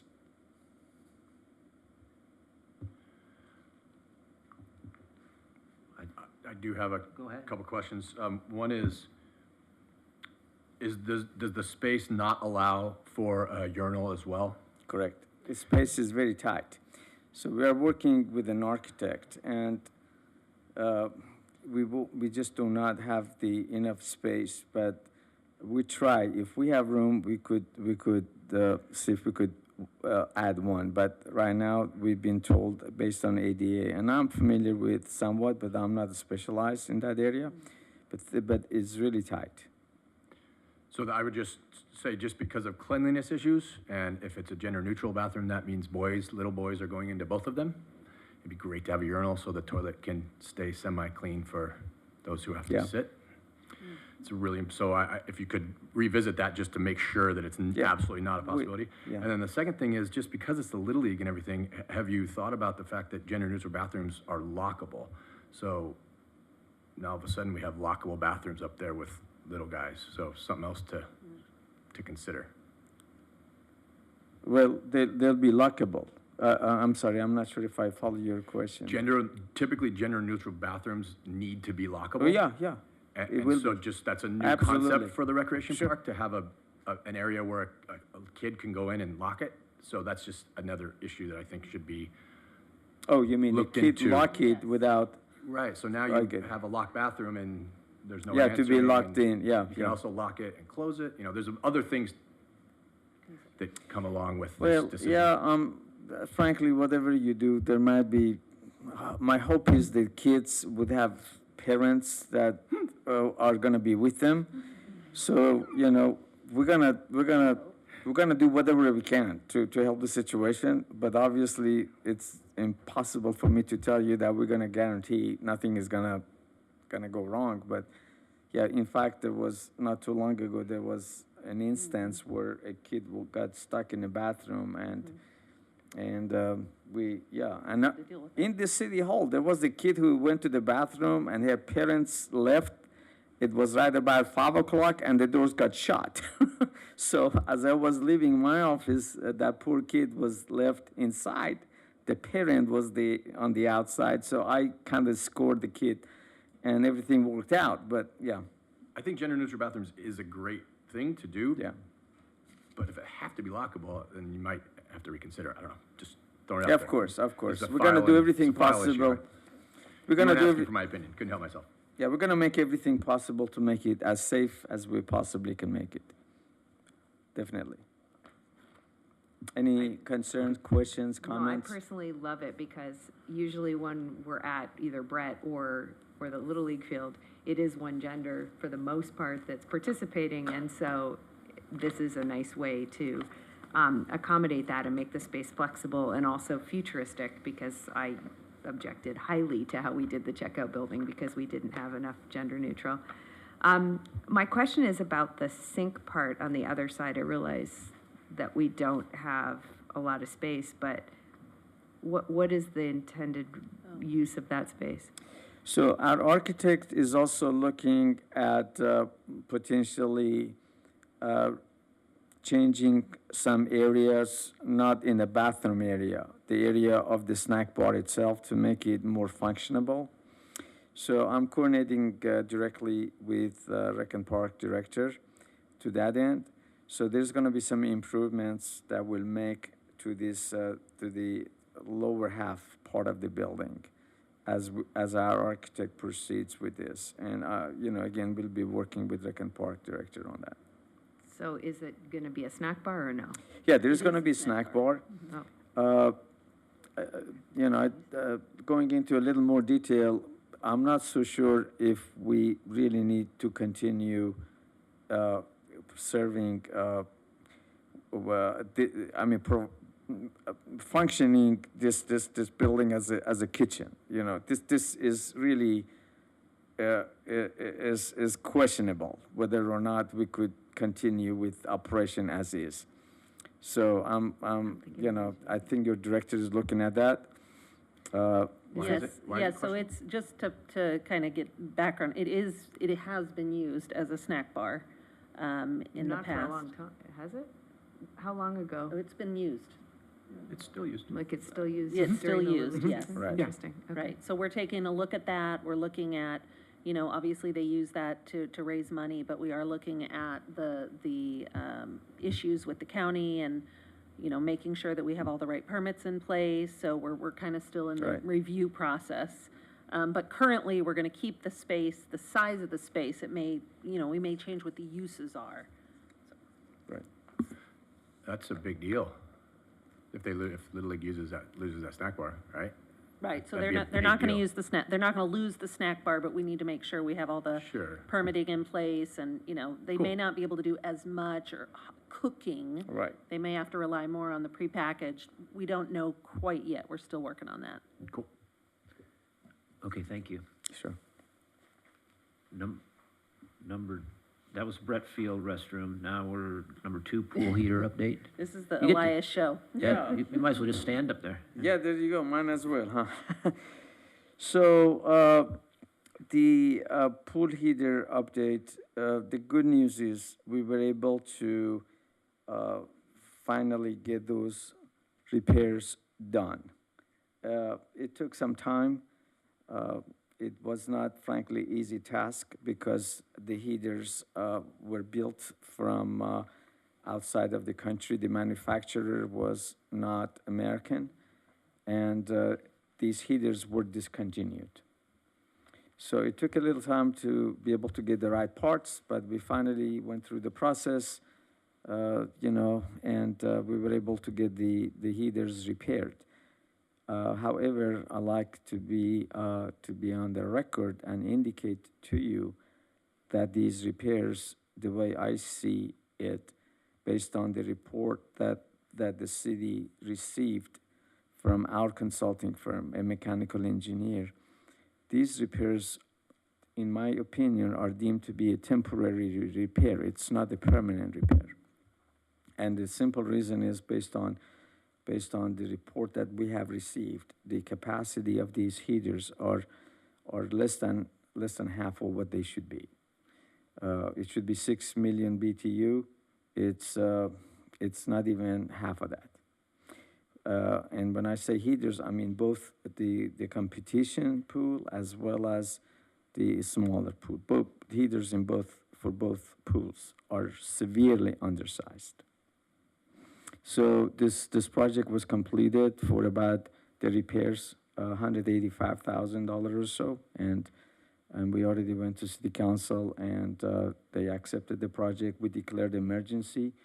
In case you didn't know it, in order to be able to speed up the process of repair, and that saved us some time. But thanks to the Rec and Park staff and Linnea and everyone, we were able to really fix that quicker than it would have taken normally. So what's the process for getting bigger heaters? Is that a crazy question? No, that's a good question, and I could elaborate on that.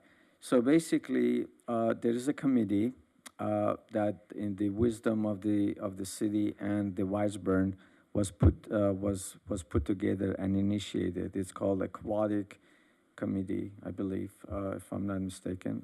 I may be wrong on the verbiage, but anyway. So that committee consists of 3 individuals from the city and 3 individuals from the Wiseburn School District. And we are reinitiating or resurrecting if you would, that committee.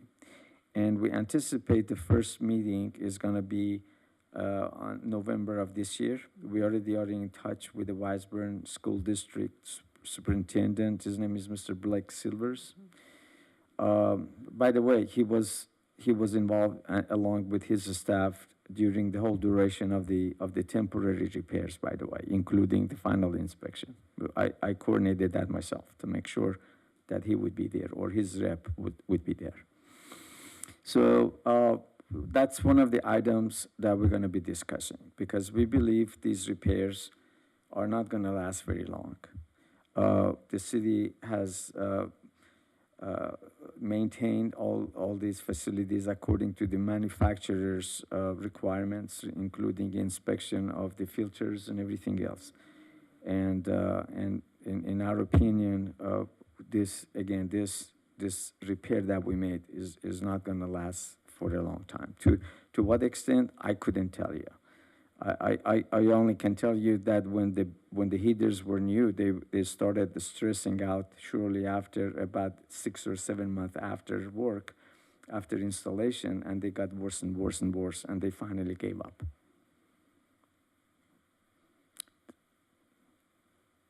So you think that we have this meeting between the two, but then where does it go from, like, what's the Yeah, process? so, as I was continuing, we have our reports, and, the Wiseburn School District, they are in the opinion that, this was designed properly.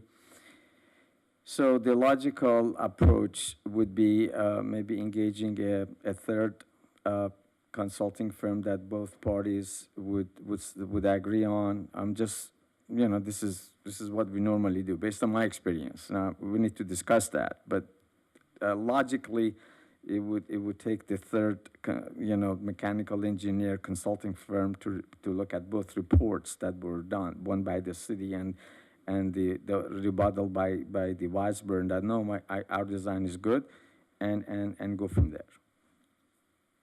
So you're saying that Wiseburn had said that the heaters are fine? They indicated to us that, and they didn't really make any position. What they did is they told us that they checked. We forwarded a copy of our report to them, and they forwarded it to their architect. And the word that we got back is, no, we stand by our design, basically.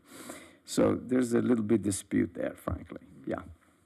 So in the meantime, though, so we're trying to figure out who's at fault or whatever, but in the meantime, is there a plan to at least put in front of City Council or someone that we need to get bigger heaters? Or is it even possible? Yes. So as these meetings, the committee that I mentioned, as the meetings go forward, and Mr. Blake Silver is going to be part of, and his staff going to be part of this committee as we go forward, I definitely intend to bring this up as maybe issue number one, if not, number two, and if not number one, to discuss what should be the strategy to really go forward with that. Again, they are disputing that the heaters are, yeah. So first we need to, one step at a time, if that makes sense. Yeah. If they were to have agreed that they were undersized, does that fall 100% the cost to replace on them, or is it split? I'm not an attorney, but logically, I'm gonna answer you based on my experience. The responsibility of and the correctness of the size of the heater lies with the engineer and the architect that have affixed their signature and their stamp on the plans. So they are the ones that you look up to make sure that they do the design properly. In this case, the design was sold by the Weisburn. It was sold by the state. In other words, because this was a school. This is a school-owned facility, not the city. I just want to make everybody aware of that. So the school provided the design to the state Office of Architect, and they signed off on it. So it's not going to change a lot because normally they really don't go through the detailed analysis of the design. Nevertheless, the bottom line is, according to again my experience, the bottom line is the people that sign the design, they are the one that carry the responsibility of any damage that may come as a result of a faulty design. I hear you. Good luck with that. But according to the joint use agreement, if it's not the heater, if it were the main office and it crumbled, is that Weisburn's responsibility to fix that crumbled building, or is it the city of El Segundo's responsibility to fix that crumbled building? So I read the bylaws, and in cases like that where there is an issue, then that committee is going to be undertaking the task of looking at that issue, discuss it, and see what is. Yeah, it must not be clear. And yeah, that's one of the reasons that committee was formed. Got it. Yeah. Thank you. Sure. So it's my understanding that we have recently contracted with a Lochinvar trained technician, Lochinvar being the manufacturer of the heaters, to maintain, look, and service those heaters for the next couple of years until they die. And he will be looking at them, documenting the deterioration, and then reporting back to not only the city but to Weisburn, so that in the case that these heaters don't make it past 3 to 5 years, we will then have proper documentation for the school district to hopefully enter an agreement with us to replace those heaters at a reasonable price to the city. Is that? Yes, that's absolutely the case. And we documented the maintenance of the heaters previously. We have the records, but we are going one further step, which is exactly what you said. We want to make sure that these heaters going forward is not only going to be looked at by our guys that are already, they are certified pool technicians, but also manufacturer with respect to the ignition and all of that to have another pairs of eyes maybe twice a year. And this is really what we want to do, to be more proactive. 2 times a year is what they really, I talked to them, they said 4 times a year is overkill.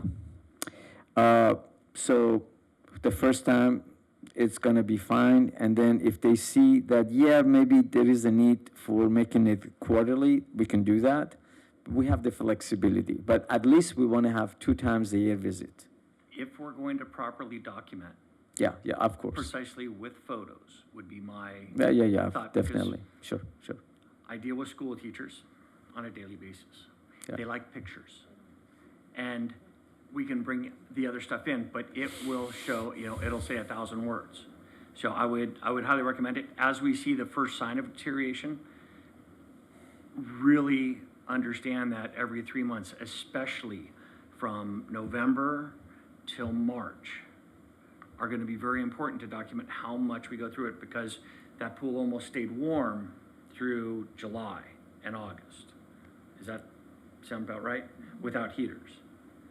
Yeah. So with that being said, we really need to look at those windows during the winter and document how much they're deteriorating the heaters, and more importantly, why, and why from a lock-and-var technician. Nothing against the previous folks that were working on it, but they were not certified with lock-and-var equipment, which is probably part of the reason why Wiseburn is staying very adamant that everything wasn't done correctly. So I think that's the biggest part. If we're not gonna lose the $1 million for the new heaters, we need to document from day one and thoroughly. You're preaching to the choir. Okay, very good. Quarterly, I think, is a really good idea. Thank you. Sure. Okay, thank you for that report. Sure. I think you're up for this next one. Check out restroom Yeah. update. Yes, one last quick update. Yeah, very quickly. So, with respect to the checkout restroom, I believe we started the construction activities on first week of July of this year. We're almost halfway done. Demolition is done. They're working on the plumbing. There were some issues with respect to the air that was stuffy, and also another issue that came up had to do with the heaters. We had to build into the plan a more caliber heaters, because we were adding to the number of sinks and bathrooms, so the heater capacity had to be upscaled, which required for us to make sure that in mechanical room the temperature stays low, so we had to add some equipment to keep the temperature under control. So that was that was something that we had to take care of. So the construction is ongoing, and we're almost through half of the plumbing and half of the construction.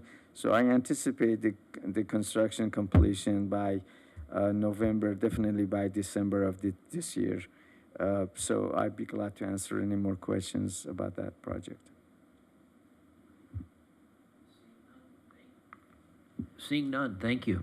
Thank you. Thank you for joining us this evening, Elias. Appreciate the help. Please don't feel like you have to stay. I know it's a late evening and you've been working all day. Thank Okay. you. All right, we're going to continue with more reports here. Reports of subcommittees. Aquatic Subcommittee was...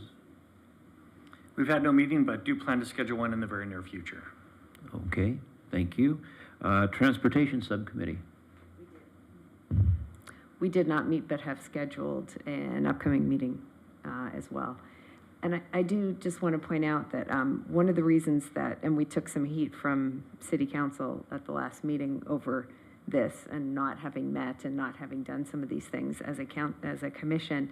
And I just want to say for the record, part of that was because we were not brought in to a lot of these conversations, and that I'm happy to report has changed, and we're now back on a schedule where we're being brought into the conversation.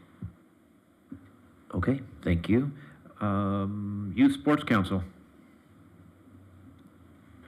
So at the direction of council at the August 31st meeting, the Youth Council will be looking at both the field allocation policy as well as the, what is one other piece? Inclement weather Inclement policy weather and the policy. fees. So there was direction at that joint meeting, so we'll have an important couple meetings, probably a series of meetings coming up soon with Sean. Okay. Staff reports. Ericia is not here tonight. Is somebody going to take care of that? Yes, our supervisor, Ryan Delgado, will just share some brief highlights. Yeah, I was definitely reading through hers, and one of the things that stood out is it takes a village to raise a child, and I was kind of looking at Monse, Christopher, Brandy, and I just want to give a thank you to our part-time staff, our specialists. There's so many more people that make this piece tick. Christopher and his parks crew were at every single event, whether it was 4th of July, concerts in the park, making it happen. I know I drive Monse, getting contracts and all these different things through. So it really does take a village. And then, you know, our committees, our groups, our community groups that came out and participated and make those things happen, our sponsors, and I'm kind of sitting here looking around the room, and it really did take everyone's effort to make this summer happen. And so thank you to all those different people. It was a really good summer, and we're happy to be back. And if you have any questions on Aricia's report, I will do my best to answer. Okay, thank you. Thank you. Next up, Christopher Henson, Parks Maintenance Superintendent. Good evening, Commission. You have my report. Couple of updates. One, we're still recovering from the heat wave that we had here a couple weeks ago. You probably noticed some of the grass stressing out, even though we are predominantly reclaimed water and we can water as much as we want, it still took its toll. And then we did have some parks that are watered with potable water, and we had to go through the no outside watering restriction here the last 15 days, give or take. One item I wanted to bring to your attention that concerns us is the Majestic camphor trees on Arena Street. We got a call, it's been a few weeks ago, these trees aren't quite looking good and something's going on. So we went out there, my tree supervisor, we were looking at them. I said, well, we need to call in a specialist to get a report on these trees. We brought in West Coast Arborist, who is our tree contractor. They came out and they were perplexed as well. These trees, there's something going on with them. Did some cuttings and so forth.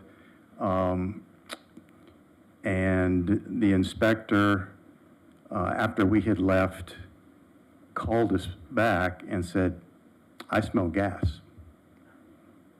And she talked with one of the residents that came out, and they said they've called the gas company several times for a gas odor. Yes. And so that got us thinking. I called the gas company to say, hey, we've got a report of gas. And I didn't hear back from them and found out. I finally called them up. And they said, well, we can't tell you anything because you're not the account holder. So that's when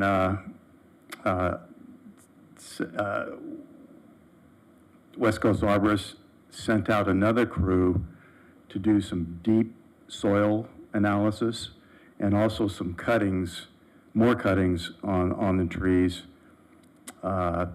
just to eliminate some outside sources of what the trees were going through. And we all smelled gas out there. It's faint, but you could smell it in different locations. So that's when I contacted Elias to see if he had a more higher up contact and so forth. He made a call, and the gas company sent a crew out there.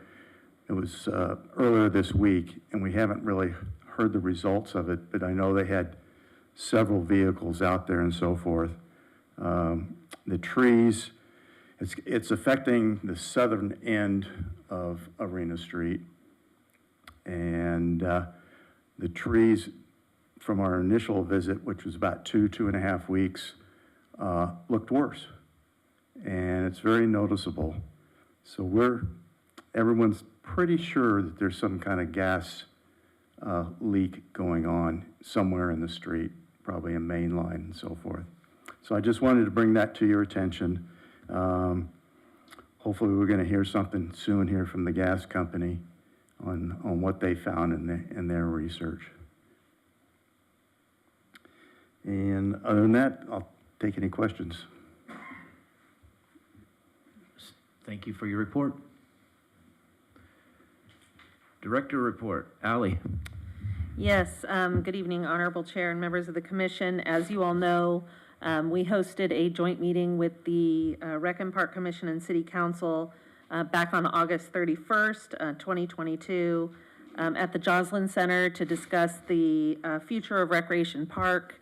It was a long meeting. I think it was a very productive meeting.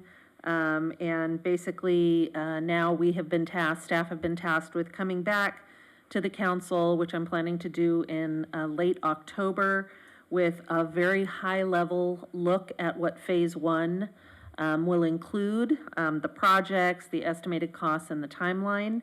Again, this is going to be very, very high level.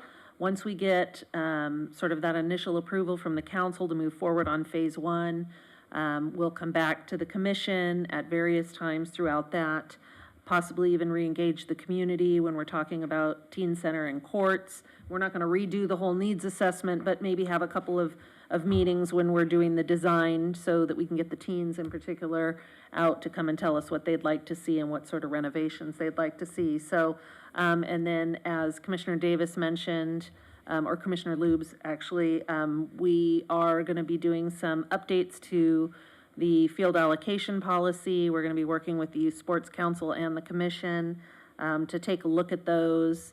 I think we've got a good start, but you know, times have changed and the needs are changing, and we're getting a lot of outside pressure, as you all know, about just our facilities and amenities and people wanting to use those, which we certainly encourage, but then we also need to look at the other side and what that costs the city to continue to allow that use, and what's the fair share, and is everybody doing their part. Again, we want the fields to be used. I think all the staff and Chris's staff, everybody, Sean, they love to see the fields and courts being used, but there's some maintenance and upkeep and long-term planning that we need to look at. And everybody that participates and utilizes those facilities needs to contribute. And so that's something we're going to be taking a look at. So it's going to be a lot of work. It's going to be difficult. There's going to be some tough choices and some changes. Change isn't always easy, but that's the task I've been given. And so I look forward to working with all of you on that. And then just within the department, you know, being that I'm new, I've only been here a few months, I'm really working with staff on doing some team building, really getting to know each other and helping the staff to understand what my priorities are. And then alternatively, me getting to the really important feedback that I'm getting from the staff about what's going well, what we need to change. We're sort of doing that citywide. We had an employee engagement survey recently that the council undertook. And so this is Daryl being a new city manager as well. We're going to be getting some new council members potentially. So I think we're just in a transitionary period. But I'm really working on getting to know this team and getting us on track. They've had some difficult years, a lot of transition. And I recognize that. So, and I want to thank the staff. They've been very open and very supportive. Again, change is not always easy. But I feel like we're on board and we're starting to go down that road of some really positive changes to the department. And I sort of touched on that also, but we're also looking at really memorializing policies and procedures. And that's one of the things that I noticed coming in is that it's a small town and we rely a lot on sort of conversations and relationships, and while that's lovely, it doesn't always work and it doesn't always stand the test of time as new staff come in. So we're really going to be doing some heavy lifting on developing policy and procedure that will not just be internal, but will influence how we interact with the public. And so I would anticipate that we'll engage you in some of that work as well. And that concludes my report. I'd be happy to answer any questions the commission might have. So the first thing you said, you were talking about the rec park needs assessment and how you're going to go to council with some recommendations. Can we request that it comes through the commission first, please? Yes, I can do that. I can bring that back at the October meeting. Again, this is just very high level, but yeah, I can absolutely do that. We can add that to the agenda. Okay. part of your report was the joint use agreement with the El Segundo Unified School District. What, did council approve it for the 1 year? Yes, so Last night? yes, so and I apologize, I didn't see my second page here, but yes, so thank you for bringing that to my attention. Yes, so the council approved last night a 1-year extension as is, so there are no changes. And then they've really, again, tasked us with taking a real deep dive into the joint use agreement and really doing a more thorough analysis of the exchange. I think it's really clear what the city's doing, and the council is really, frankly, asking what we're getting in return, or how that's being a shared use. So we're taking a look at that. It'll it's going to take us several months. We need to meet with the school district. I'm gathering a lot of data from staff. So that's something that we anticipate and will potentially update you on throughout the year as we engage in that process, and potentially even involve the commission in that. And then, since you brought to my attention that I missed also the holiday dinner, we're going to be looking at, we were approached by the Rotary that wants to join with the Kiwanis in hosting that event, so staff are going to be working on that. And then we are combining 2 of our holiday events, the tree lighting and the Festival of Holidays that we did last year, into one event called Joy Around the World. And so the staff have been working together. It's going to be on December 3rd on Main Street. It's going to be a fantastic event. We're working with the arts and culture team. We've got a specialist coming in to do some programming, and then, of course, all of our rec staff will be there as well. Okay, I want to go back to the joint use agreement. Yes, please. Really have to dig really deep into what the city's getting back in return. I've been around a while, and it needs to be a little more fair. So I know we talked about it a little bit. Yes. But we need to dig really deep. Plan to do that, thank you. And on the same topic, the joint use agreement, it was signed as it was. I assume there was no understanding as to tennis. We'll be looking at that in the future and probably soaking it up this year. Actually, I'm meeting with the, we've got some challenges there because of the courts are programmed. So I'm going to be meeting with our tennis instructor, Serge, tomorrow, talking with him about seeing, what we might be able to do. We'd like to see everybody be able to use the courts, and it might mean a little compromise on both sides. So I got the information today from the school district on what they need, the actual hours they need, and I'm going to be meeting with our instructor tomorrow. I've been working with Sean. We're really going to try and find some solution that works. I think we understand what they need. Do we understand what they're willing to give? Right, and so that's what Was there any talk about what they're willing to give, or is it just what they needed? Well, then Daryl and I should follow up with the city manager, and I are then meeting with the school district next Tuesday to talk specifically about this issue.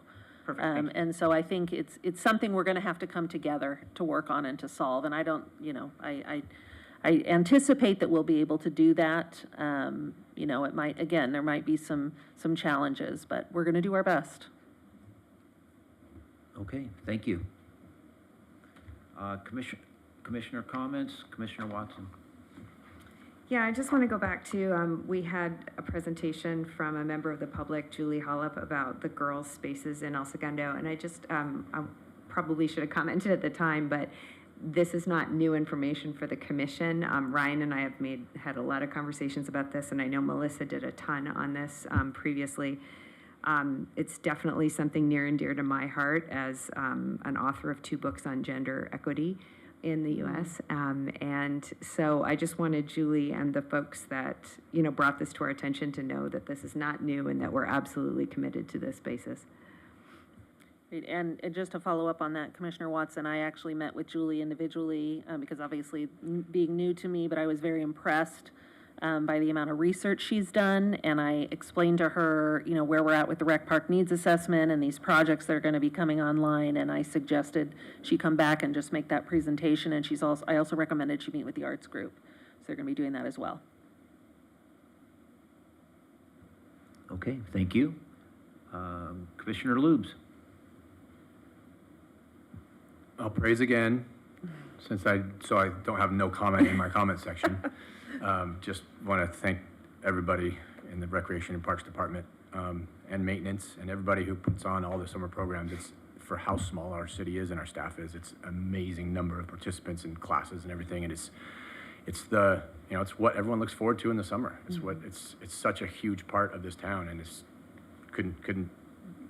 wouldn't be the same without the summer programs of Rec and Park. It's just so awesome. So thank you. Okay, thank you. Vice Chairperson Davis. As my cohort here, Mr. Lube, said, the awesomeness of the staff. I come from a job that was very cyclical. It was very summer-oriented.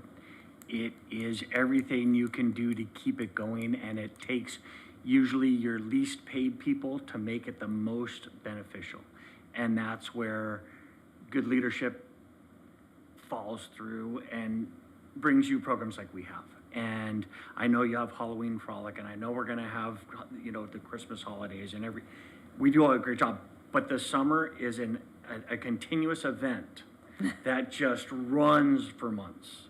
And you guys do a great job. So I can't thank you enough, and I know how hard it is, and I know that the last 3 years have had more challenges than anyone could have imagined.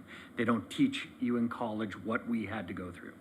So with that, things that we did hear about tonight that I think I should comment on is I do spend time at concerts in the park. I do like it. I do know a lot of people in town that want to see it even get better. As we look at the new library park design, we really should understand that that space is being used for other events, and make sure that we don't, you know, set up a new project that's going to counter a current project and events that are going on and doing very, very well. So I just, you know, I think we can work together. I'm not so sure that everywhere around that park, I think we could bring it maybe around the building, or there's a lot of solutions, but just make sure that we look at how that entire facility is being used before we go and put something in there that might throw some other stuff off. And my final one is kind of goes into Rachel's, where we talk about youth programs. We do most all the youth programs out of Parks and Recreation. There is one facility that we don't really get to hear enough about, and it's brand new, and it's getting a lot of press, and that's our Top Golf. I would like to request that we get the people who are in charge of it, which is finance, to perhaps come and present to us on what they're doing to see to it that youth programs are coming in. I was very pleased to hear that they've got an El Segundo High School golf team going. I noticed most everyone had Maricosta bags, but that's okay. That's okay. With that, if we're gonna have an El Segundo High School team, we should know how we're feeding it, and are we having actual programs that are feeding it? I know that there's a lot of litigation and stuff that we can do. I'm just not so sure we are doing it. So if we could understand what's going on and what the future looks like for our youth programs out of that facility, I would appreciate it. Okay, And other than that, thank you very much. thank you. Thank you. I have two things. One, Ally, I think we should bring back to the, on our agenda, or somehow look into the rental fees across all the park facilities. We're low. So with that, I want to thank staff for everything you guys do. We need you, and you're doing a great job, so thank you. And we'll adjourn to the next regular meeting on Wednesday, October 19th at 6 p.m. Thank you.